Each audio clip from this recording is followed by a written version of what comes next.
Han llegado, o The Arrival, como es el título original, es una película de ciencia ficción del año de 1996, protagonizada por Charlie Sheen, conocido mayormente por su trabajo en la comedia Dos hombres y medio. Esta película contó con un presupuesto de 25 millones de dólares y recaudó apenas 14 millones, lo que la convirtió en un fracaso en la taquilla, pero que con el tiempo se ha ganado una comunidad de fans que la han convertido en una especie de película de culto. Esta película nos cuenta la historia de Zane, un radioastrónomo, y de su compañero Calvin que trabajaban en el SETI. Una noche escuchaban a la estrella Wolf 336 a 14.6 años luz de la Tierra, cuando de repente reciben una señal extraña que dura exactamente 42 segundos para después perderse. Realmente la estrella 336 no existe, pero sí hay unas que tienen la denominación Wolf, como la 356, que es la tercera estrella más cercana a nuestro Sol, pero esta se encuentra a 7 años luz de distancia de la Tierra.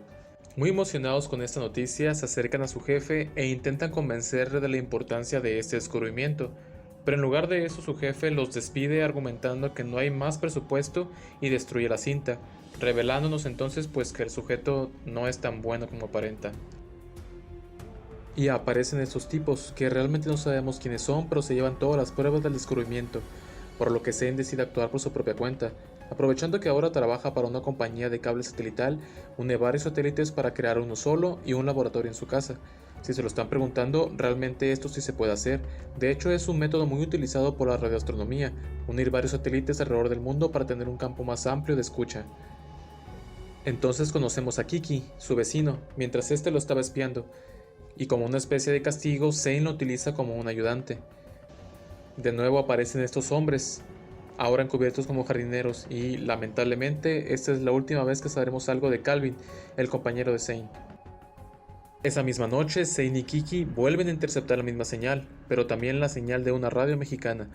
Mientras tanto, la doctora Lana Green investiga junto a su equipo el misterioso aumento de gases de efecto invernadero, por lo que decide viajar a Oaxaca, México, donde aparentemente es donde más se están produciendo estos gases. También lo hace Zane, pero para investigar la señal de la radio mexicana. Sin embargo, al llegar descubren que la estación de radio fue incendiada, y es allí en Oaxaca donde la historia de Zane y la doctora Lana Green se cruzan. Ya en su habitación, mientras Zane tomaba un baño, de repente la tina del piso superior cae, pero Zane alcanza a salvarse solo por un poco. Pero eso no fue un accidente. Un sujeto misterioso intentó asesinarlo. Entonces Zane sale en su persecución, pero al distraerse solo un momento, el sujeto logra escapar. Al día siguiente, Zane descubre una fábrica en medio de la selva y se acerca un poco para investigar. Ahí es donde encuentra a la doctora Green cuando unos policías quieren quitarle su equipo de investigación. Al ayudarla, los dos son detenidos, aunque después los dejan ir. El mismo sujeto que había intentado matar a Zane anteriormente deja en el cuarto de la doctora Green escorpiones y pues... Mientras tanto, Zane decide investigar la misteriosa fábrica y descubre que de ahí proviene la señal que habían interceptado, no provenía de una estrella.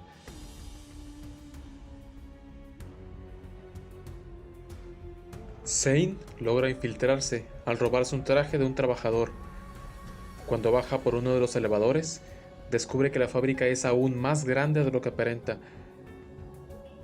y se lleva la sorpresa de su vida al enterarse que se trata de una fábrica de extraterrestres, precisamente las que están acelerando el calentamiento global. Además, estos extraterrestres cuentan con una máquina que les permite a los extraterrestres infiltrarse como humanos, lo que lleva a Zane a pensar que muchas de las personas con las cuales convive pueden ser también extraterrestres. Pero Zane es descubierto, y para poder escapar, utiliza la máquina que le da momentáneamente un nuevo rostro. Sin embargo, es atrapado, no por los extraterrestres, sino por la policía local, que le informa que la doctora Green había sido asesinada, culpando a Zane de lo sucedido, pero él, de nuevo, logra escaparse. No sé muy bien cómo es que logró llegar de nuevo hasta Estados Unidos, pero encara a su antiguo jefe y logra sacarle la confesión del plan de los extraterrestres. Este plan ahora se lo cuenta también a Kiki, porque los tipos raros que habían eliminado a su compañero Calvin ahora lo están persiguiendo. Entonces Zane, junto con su esposa y Kiki, se dirigen al radioobservatorio donde trabajaba para revelar la grabación. Pero en ese momento son atacados por uno de los tipos. Entonces Zane y su esposa pelean, mientras que afuera el jefe y un grupo se preparan para atacarlos. Aún así, Zane y su esposa logran ganar un poco de tiempo para que Kiki haga la transmisión de la grabación, pero este no lo hace. Entonces, Zane y su esposa, tomando un tanque de nitrógeno líquido, logran congelar a todos, pero en ese momento, al jefe se le cae una bola que causa una especie de agujero negro, destrozando todo el observatorio. Pero, afortunadamente, Zane y su esposa logran sobrevivir. Y es entonces que se nos revela por qué es que Kiki no quiso ayudar, pues este también era un extraterrestre. Al final, Zane logra publicar la cinta y avisar a todos los humanos lo que estaba ocurriendo. Y así termina la película. Creo que la película es relativamente entretenida, tiene sus momentos, es palomera. También tiene cierto aire de suspenso que te hace mantenerte pegado a la pantalla para querer conocer cuál es el desenlace, pero esa sensación no la logra cerrar de forma completa. Al final se pone un tanto floja y no te deja con esa intriga de querer una segunda parte. Los efectos especiales son buenos, considerando que se trata de una película de los años 90 y que además no contaba con el presupuesto de otras películas que salieron ese mismo año como Día de la Independencia. En algunas escenas el CGI se defiende bien, en otras no tanto. Sobre la actuación, aunque es un tema que no domino para nada, la interpretación de Charlie Sheen me parece decente, pero la gran mayoría de los personajes que aparecen no son tan memorables. Hay en especial un personaje que me pareció un tanto extraño, que es el personaje de Kiki, el niño, porque no se alcanza a distinguir muy bien cuál es su función dentro de la película. Al principio parece que se trata de este típico personaje que funciona como un alivio cómico, pero como al final se nos revela que este personaje es un extraterrestre, me deja más dudas. Esto lo comento porque no tenemos en la película alguna escena en la que se nos muestre que el personaje intente sabotear las indagaciones del protagonista, o que se trate de un informante, o que tal vez se haya encariñado el protagonista y que por eso no haya hecho algo, traicionando a su especie.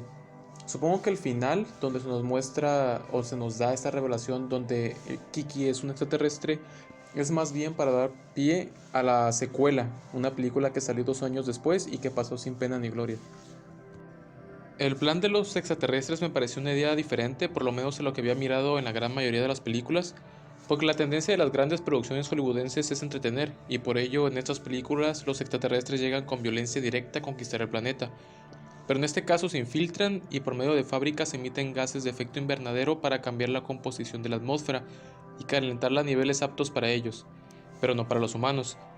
Entonces los culpables directos del efecto invernadero son los extraterrestres. Desconozco a ciencia cierta si el tema del calentamiento global es la moraleja que el director quería dar de la película, tal vez una forma de recordar a la audiencia un tema de suma importancia al mismo tiempo que entretiene. Aunque puede ser que no, porque no necesariamente tiene que existir una moraleja de forma explícita en una película, aunque de forma implícita cada uno de los espectadores podemos libremente inferir una moraleja. Y como comenté anteriormente, yo no puedo asegurar que la idea del director haya sido hablar acerca del calentamiento global, como una especie de moraleja, pero puedo inferir que es así porque en una de las escenas el jefe del laboratorio de propulsión a chorro de la NASA, en este caso el villano de la película, dice, si no pueden cuidar su planeta no merecen vivir en él, haciendo alusión de que los extraterrestres simplemente estaban acelerando una situación que ya se venía dando por la actividad humana, y que tarde o temprano el calentamiento global, aunque el término más usado actualmente es cambio climático, terminaría haciendo estragos en el planeta. Lo interesante es que todas esas fábricas extraterrestres se encontraban en América Latina, donde no existen leyes que protejan el aire, según la misma película. Y aunque esto no es del todo cierto, sabemos todos los que vivimos en Latinoamérica que la corrupción impera en casi todo orden existente, desde el policía que por un poco de dinero se hace de la vista gorda ante pequeñas situaciones, hasta otras situaciones a mucha mayor escala, como por ejemplo el asesinato de activistas ambientales, y que solo en el año 2020 ocurrieron 227 asesinatos, 65 de ellos en Colombia, 30 en México, 20 en Brasil y 17 en Honduras. Sin embargo, se debe de mencionar que los países latinoamericanos no son los mayores productores de gases de efecto invernadero, con excepción de Brasil. Y esto es porque para el año 2019 China se convirtió en el mayor emisor de gases con el 27% del total, seguido por Estados Unidos con un 11%, aunque este último históricamente ha sido el mayor emisor de gases, pues ha contribuido con 500 mil millones de toneladas métricas de CO2.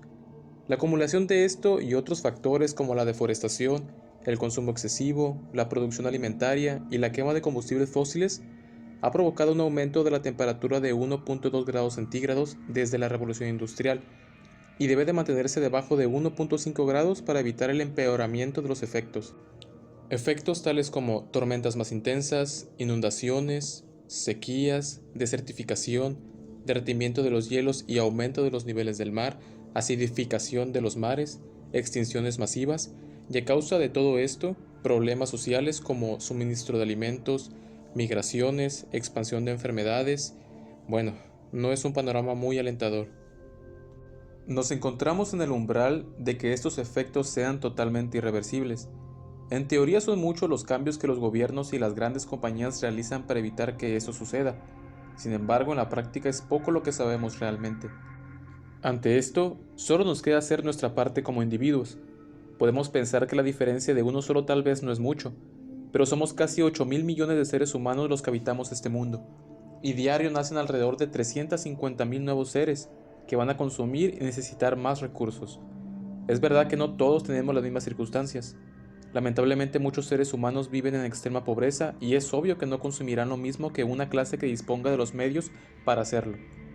Pero en la medida de nuestras propias circunstancias podemos, por ejemplo, hacer un menor uso de bolsas de plástico al utilizar bolsas de tela, intentar consumir menos al utilizar nuestros productos un mayor tiempo y no irnos con la moda del momento que nos pide consumir más solo porque un producto tiene un nuevo diseño o una nueva funcionalidad, caminar en lugar de utilizar el automóvil si es una distancia corta, hacer un mayor uso del transporte público, aunque sé que el transporte público en Latinoamérica no es nada bueno, pero utilizarlo en la medida de lo posible, tomar duchas más cortas. Son varias las medidas que podemos tomar, esperando que esta situación del cambio climático no nos siga afectando y algún día encontrar un equilibrio con nuestro medio ambiente.